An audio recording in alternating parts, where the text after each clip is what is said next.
Well, I think the first thing we should do is to ignore Trapattoni's mantra that the results are everything. He said since day one that judge me on results. If you want entertainment, go to the theatre and places like that. I think it'll be very difficult for us to get 3 good results over there, and I think the performance from the Irish team is what I'd be looking forward to seeing. Can we keep the ball better? How are we against teams of that quality? To expect us to qualify is I think asking too much. I think we've right to hope to qualify, but I think if we don't, I don't think the team should be criticised too heavily. We're in a particularly difficult group, and that's what's going to cost us. So you feel that too much emphasis will be put on getting out of the group or not getting out of the group, and that will be deemed success or failure? Well, yeah. Well, I think after the Croatia game we'll see how it goes, and I don't think throughout the qualifying campaign we've often been critical of how the team have played and how they've looked at times, and Trapattoni always said, listen, we won the game or we drew the game, and that was enough.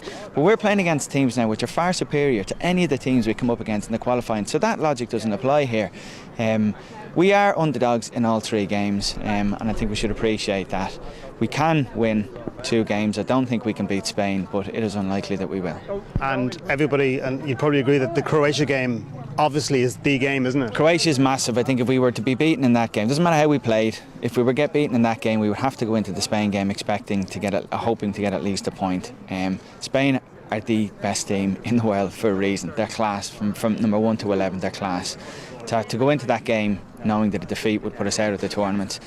Then for the fans, the tournament lasts 4 days, from the 10th to the 14th. It'll be all over then, so that would be a disaster. So the first game, first result, is hugely important. And when you look at Spain, the success they've had, are we clutching at straws to suggest that perhaps it's going to be almost impossible for them to keep performing at such a high level, tournament after tournament after tournament? It is very hard to perform at the level they've been performing at in any tournament, and for them to do 2 tournaments in a row is hugely impressive. To ask them to do it a third time, I think you're right, would be hard. But even still, Spain at 70 or 80% of their capabilities are still far superior to us. They may not go on and win the tournament. My own views, I think Germany will, for the reasons maybe you said, possibly motivation and things like that, and hunger. May not be in the Spanish side in the same way it'll be in the likes of the Germans, but